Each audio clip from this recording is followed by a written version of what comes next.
Vienna, 1907. Just as the bells of St. Stephen's Cathedral tolled noon and the carriages clattered down the Ringstrasse, Wilenna Braymore stood alone outside the Schönbrunn Palace gates dressed in ivory silk no one had asked her to wear. Inside, the court whispered behind fans and titled heads.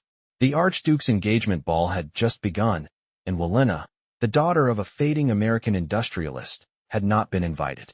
Not truly. She had been summoned. As a joke.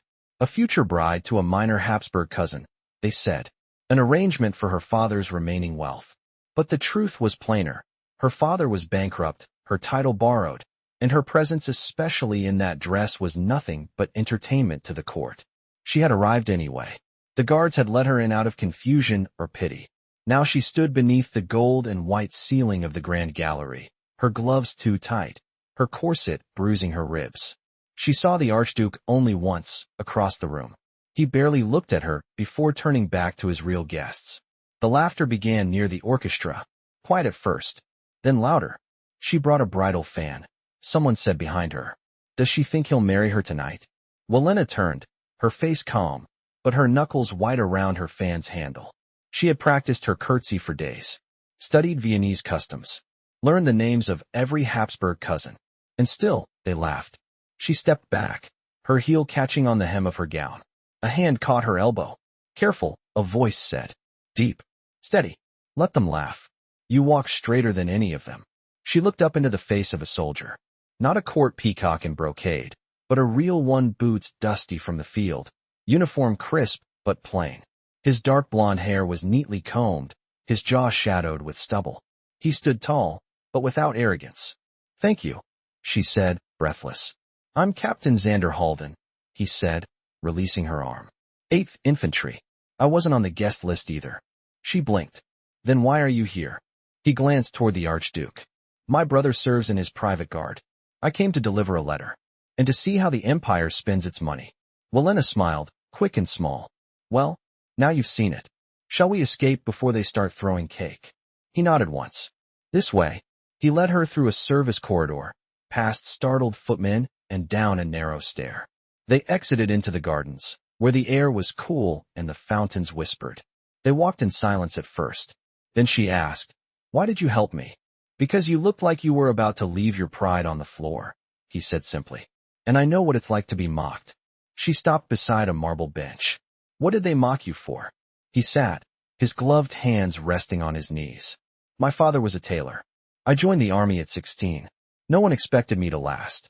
I fought in Sarajevo and in Galicia. And still, to them, I'm just a commoner who got lucky." Wilenna sat beside him, folding her hands in her lap. "My father lost everything in '05. Steel mills in Pennsylvania. He thought if he married me into nobility, we'd be saved. But no one told him the nobility was laughing behind his back." Xander tilted his head. "You walked in anyway. That's more courage than most officers I know." She looked away, embarrassed. "I had to try." A pause.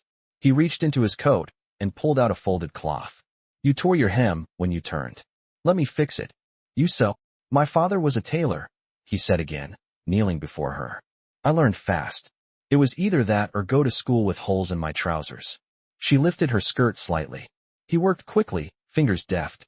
She watched the top of his head, the way his jaw tightened in concentration. "Captain Halden," she said softly, "aren't you worried someone will see you?" "I fought in trenches, Miss Braymore. I'm not afraid of silk and scandal." Her heart beat faster. He finished the stitch, stood, and offered his arm. "Come. I'll walk you back to your carriage. You've proven your worth enough for one day." She hesitated, then took his arm. "Will I see you again?" He met her eyes. "If you want to."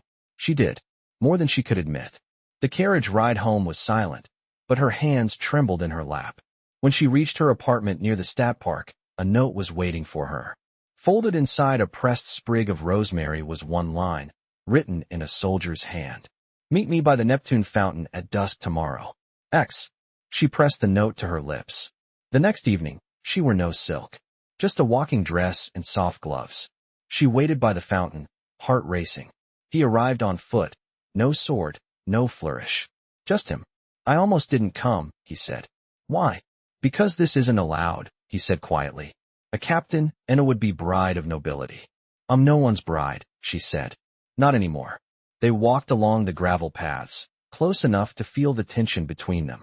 I leave for Trieste in 5 days, he said finally. We're deploying to the coast. There's been unrest. She stopped. Will you come back? I always come back, he said. She reached into her pocket and handed him a small package. Inside was a handkerchief she'd embroidered herself. His initials. Neatly done. Then take this. And write to me. He looked at her, really looked. I will. He left at dawn 5 days later. She stood on the platform at Wien Sudbahnhof, watching the train disappear. She didn't cry. She only clutched the rail until her knuckles went white. The letters began a week later. Each one signed, always, yours, X, and always ending with, I remember how straight you walked through that ballroom. She kept them all, hidden in a box beneath her floorboards. Then, on the morning of her 21st birthday, a letter came not in Xander's hand, but from his commanding officer. Captain Xander Halden had been wounded during a skirmish near Pulla. He had saved a child from a burning cart and been caught in the blast. He was alive, recovering in a field hospital. She didn't wait. She packed a single bag, took the early train to Trieste, and bribed a dock worker to get her aboard the hospital ship. When she found him, he was lying on a cot, shirtless, his torso bandaged, eyes closed. She touched his hand. His eyes opened slowly. You came, he whispered. She leaned down, her forehead resting against his. Of course I did. He smiled, pain softened. You never did care what the court thought. No, she whispered. I only care about you. And in that sterile room, surrounded by wounded men and the smell of salt and iodine, she kissed him. It was not courtly. It was real. And he kissed her back, with every ounce of strength he had left. They would not be parted again. The harbor wind carried the scent of brine and coal as Wilenna stepped down from the gangplank, her gloves stained from the journey.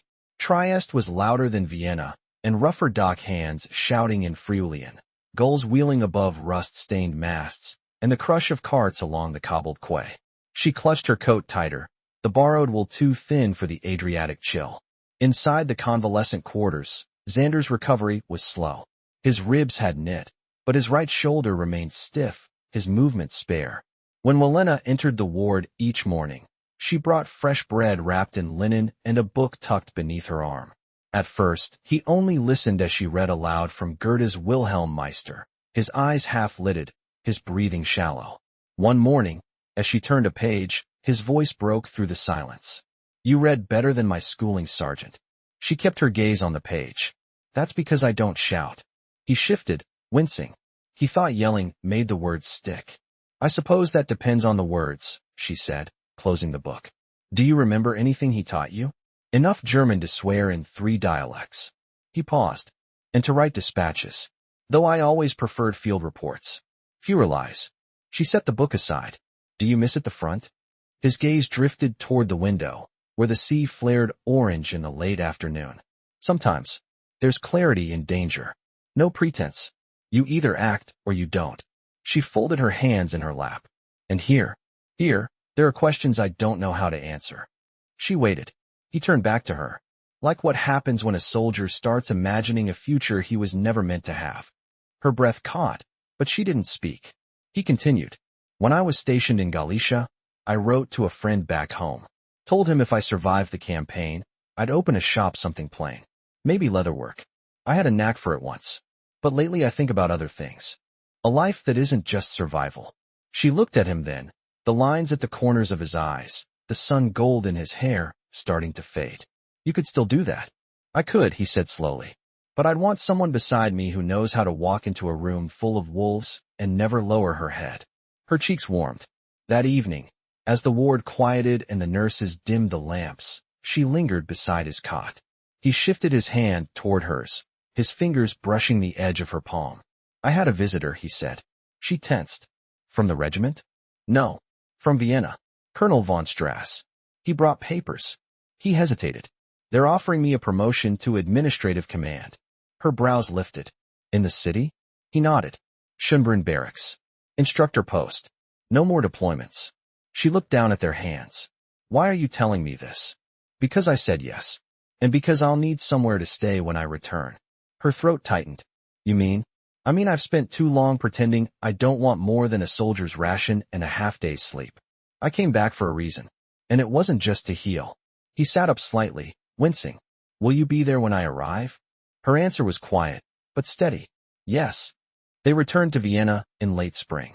The city had thawed, its avenues lined with chestnut blossoms, the trams rattling beneath flags hung for the emperor's procession.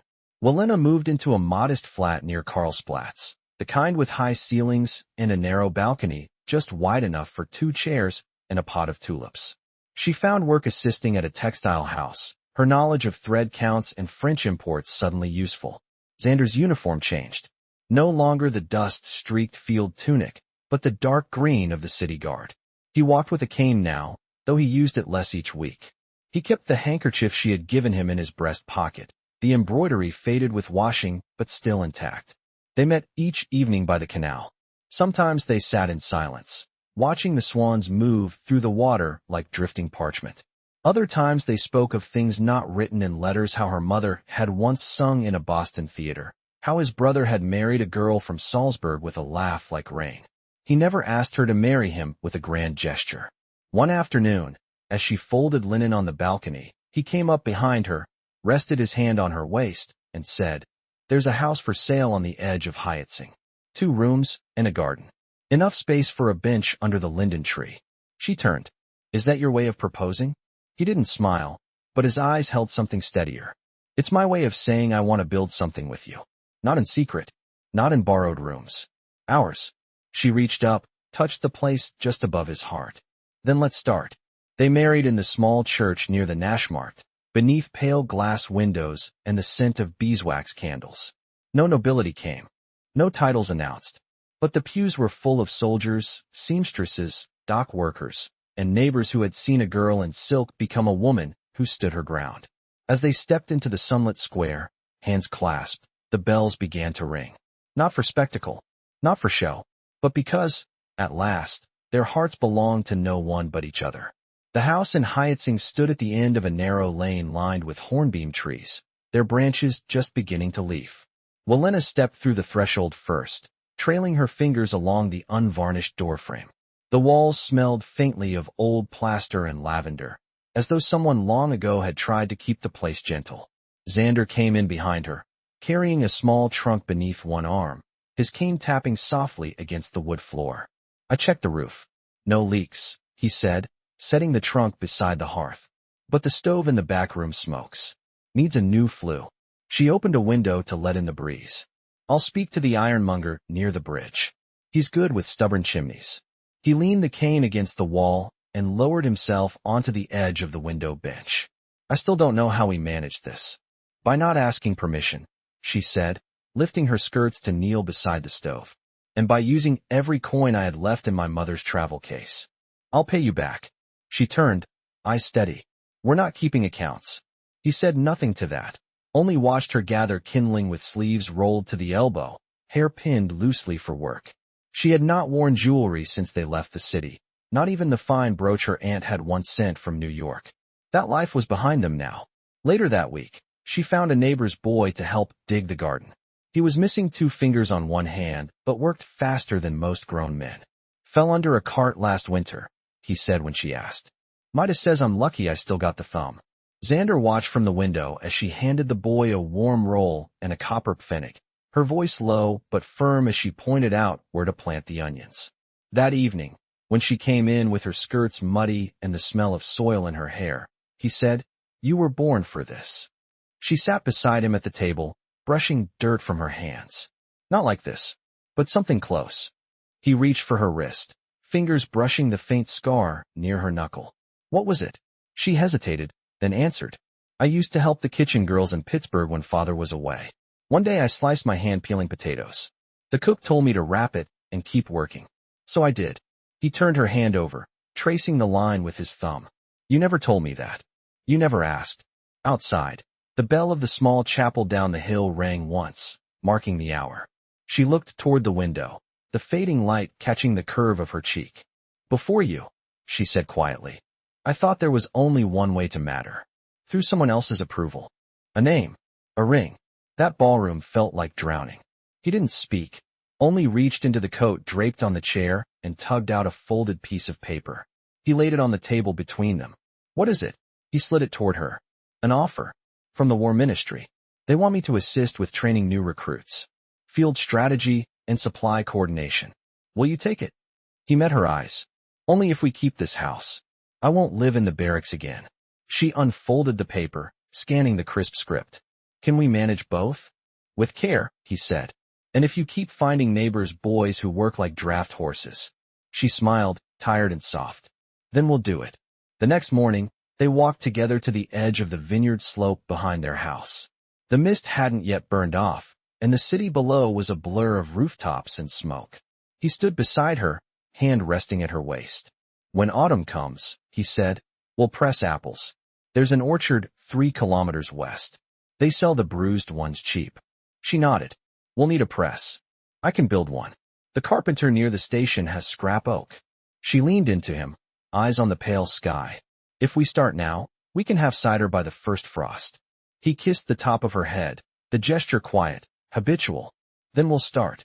That afternoon, she stitched curtains from old linen sacks, her needle moving steadily, her mouth holding a straight pin as she worked. He wrote his acceptance letter in the next room, pausing only to glance at the window and the woman behind it. In the months that followed, they built their days carefully. Mornings with bread and boiled eggs, evenings with the crackle of fire and the scent of rosemary from the garden. No silks, no uniforms pressed by valets. Just the small, deliberate labor of a life chosen. One Sunday, he returned from the barracks with a package wrapped in brown paper. She unwrapped it on the kitchen table, revealing a ledger, its spine stiff with new leather. For the orchard, he said. And the cider. You'll need to keep accounts. She opened to the first page, blank and waiting. Then let's begin. He poured 2 glasses of water from the pitcher and raised one. To the mocked bride, he said, voice low but sure, who proved them all wrong. She touched her glass to his. To the soldier, she answered, who saw me before I did. They drank without ceremony, the sound of the wind moving through the apple trees outside. And in that house, with its smoking stove and uneven floors, they lived not for approval, but for one another wholly, quietly, and without apology. Rain fell steadily over Hyatzing in late September, soft and persistent, collecting in the grooves of the garden paths and dripping from the eaves in rhythmic taps. Wilenna stood by the kitchen table, sleeves rolled, sorting through the latest consignment from the orchard. Apples, bruised but fragrant, their skins streaked with clay from the slopes west of Oberla. Xander returned just before dusk, his coat damp, boots streaked with gravel and straw. He placed a parcel on the table without a word and hung his coat by the stove with the habitual care of someone used to rationing dry cloth. I spoke with the foreman at the barracks, he said, lowering himself onto the bench.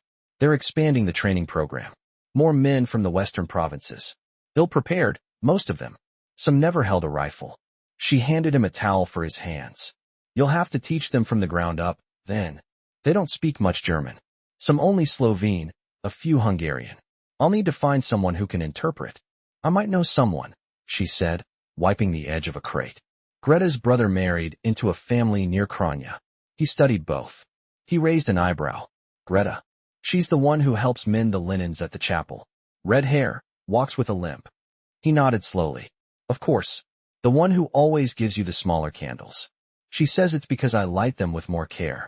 That night, they sat by the hearth after supper, the apples piled in baskets near the door, drying slowly. The fire crackled low, casting gold on the uneven floorboards. Xander opened the ledger, flipping past Wilenna's neat account of the cider press purchase and the tools borrowed from the cooper in Meadling. I was thinking, he said, tracing a line with his finger, about the vacant stall at the Saturday market. The one near the tram line. The one with the broken awning? She asked, setting her mending aside. Yes. It's cheap. The city's been waiving fees for veterans. She leaned forward slightly. You want to sell the cider? And pressed herbs. Maybe cordials, if we can get a permit. You've a better sense for the blends than I do. I'd need to speak with the apothecary near Mariahilferstrasse. She keeps the proper measures. I'll come with you. The following week, they took the early tram into the heart of the city, Wilenna in a charcoal wool coat with a patched hem, Xander beside her, his cane tucked beneath his arm. the press of bodies on the tram, leaving no room for quiet. The apothecary, Frau Roche, was stern but fair, her shop lined with blue glass bottles and bundles of dried angelica hanging from the rafters. "You'll need a license," she said after Wilenna explained. "And a registry with the guild if you're mixing for consumption." "I'm not looking to undercut you," Wilenna added. Frau Roche tapped her pencil against the counter. "You're not the first soldier's wife to try, but you're the first to ask properly." She produced a form from beneath the counter and slid it forward. "Bring this back signed, with your references." Outside, Xander's breath fogged in the early chill. He glanced at her as she folded the paper into her satchel. "You never hesitate." "I do," she said. "I just don't let it speak." They passed a group of students gathered near the art museum, their voices loud with careless laughter. One of them glanced at Wilenna's coat, his gaze lingering on the worn sleeve. She held her chin level. Xander's hand brushed hers, the gesture brief but grounding. They've never stood in the rain with an empty hearth. By mid-October, the cider was ready. Xander spent his free hours reinforcing the awning above the market stall, salvaging wood from the old hunting shed behind the chapel. Wilenna painted the sign herself, Braymore and Halden, in crisp black letters, and hung it with a length of linen ribbon dyed with walnut husk. Their first customer was a baker's wife who bought 2 bottles and asked if they took orders for weddings. "I'll need to check with our press," Wilenna said, glancing at Xander, who nodded behind the crates. When the woman left, he leaned close. "We have a press now." "You do," she replied, folding the coins into a small leather pouch. That evening, they walked home with the empty crates between them, the last light fading behind the hills. She adjusted the strap of the satchel on her shoulder and said, "We'll need more bottles before the snow comes. I'll ask the cooper again. There's a boy at the chapel who might help carry. Quiet, but strong. He'll want pay. We'll give him cider and supper." They reached the house just as the first frost whitened the garden beds. Xander opened the door and held it as she stepped inside, the warmth of the hearth already reaching for them. She turned to him, resting her hand against his chest. "Do you ever miss it?" "The field," he asked. "The life you had before this." He looked down at her hand, the fingers still cold from the air. "No, I only miss what I didn't know I needed." She rose on her toes and kissed him once, slow and sure. In the silence that followed, the house held its breath. Outside, the frost deepened, but inside, they were already planning spring.